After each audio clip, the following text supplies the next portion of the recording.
Hey guys, we're back with another video, and this one's to do with the Orange Pi PC. It's a low-cost board. It costs around $15 shipped. In fact, in a sale, it can cost as low as $10 shipped. It is from the Orange Pi Foundation. It has a quad-core H3 processor and 1GB of RAM. It has a few USB ports, and it runs via a DC jack, which is something that seems specific to the Orange Pi boards. And while that does deliver extra power, it's certainly a pain in the ass to find one. So Quake II, it does run pretty well on the Orange Pi PC. It has some graphical artifacts here and there. I noticed in the footage I've seen there were some lighting bugs. So I think there's just a few lighting bugs, some graphical issues. But overall, it looks pretty damn good. It runs a little bit below 30, but averages at 30 FPS. Doesn't have enough performance really to play with other players, so you can't play multiplayer on it. But overall, it runs pretty well if you're playing single player, and it's definitely playable.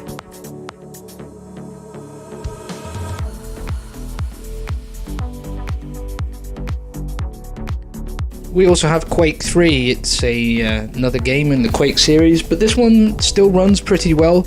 There are a few issues here and there, mostly down to graphical glitches and a little bit of lag, but overall Quake III runs pretty well.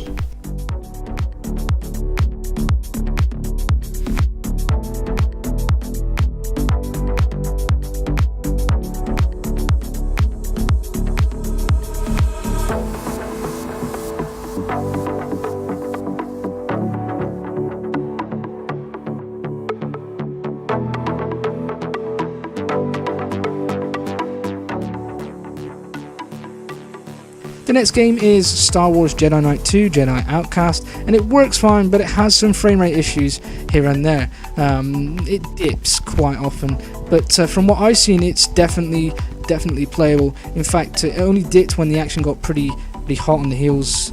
Overall, it was a pretty decent experience.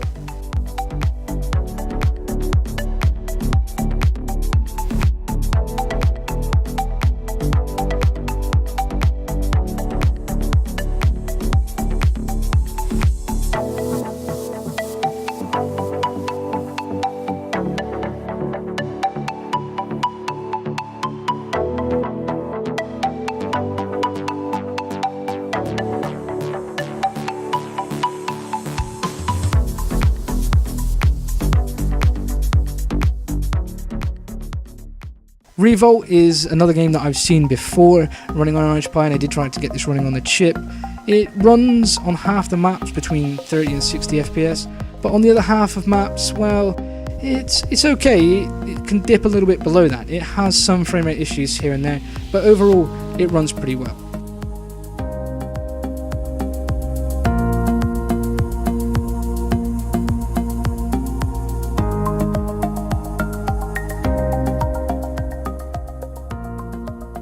So the next one is Minecraft Pi Edition. Now this runs at a stable 60 FPS, and it is in windowed mode, so that is to be expected.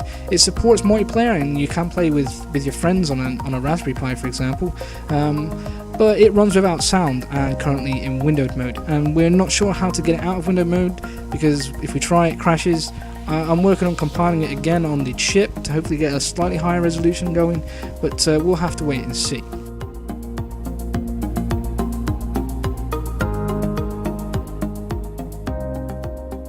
There are some other games here that Pixel Hunters brought to my attention. There's Ark's Fatalis, which works, below 30 FPS. It's playable, I want to say, but it's not a very good experience. It's playable, but not the sort of playable experience you want. You want it to be a little quicker. Hopefully some work on that in the future will make it better. And lastly, there's Half-Life, which we tried getting working on the chip and pocket chip.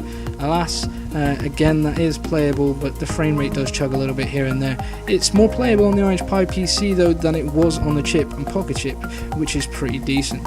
So overall, from what we've gathered here with myself and with Pixel Hunter, we've actually gathered some pretty awesome 3D games that run on a cheap board that's less than 15 bucks. It's awesome that you can do this on an Orange Pi PC. You can also do it on a Raspberry Pi. You can do it on various other boards, but more specifically, the Orange Pi PC is the cheapest out of the lot. So it's still pretty cool that we can get stuff like this working on the cheapest, I want to say the cheapest single board computer out there, because chip obviously no longer exists. So it's also cool, you can make your own gaming server on this, you can set up a web server. There's a lot you can do with an Orange Pi PC that you can do with other single board computers, but overall it's pretty impressive what this little board can do. So I hope you enjoyed watching this video. I hope you enjoyed the footage. I know the footage isn't recorded how I would want to record it, but Pixel Hunter's done his best to get the quality of this footage as best as he can from where he is. And if you've enjoyed this, hit the like button, don't forget to subscribe, and I shall see you very soon.